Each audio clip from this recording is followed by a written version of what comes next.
Yerusalemu wataitwa watakatifu. Wote walioandikiwa wawe na uzima katika Yerusalemu, Bwana akisha kuosha uchafu wa binti wa Sioni na kuyasafisha madoa ya damu ndani ya Yerusalemu, kwa roho ya hukumu na kwa roho iwakayo, ndipo Bwana ataumba wingu na moshi juu ya mlima Sioni na juu ya wote wale watakaokuwa wamekusanyika hapo.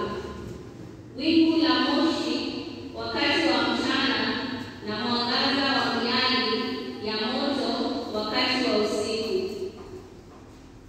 Maana juu ya hayo yote utukufu wa Bwana utakuwa stara na ulinzi, hema ya kupatia kivuli kutokana na joto la mchana, tena makimbilio na maficho wakati wa dhoruba na mvua.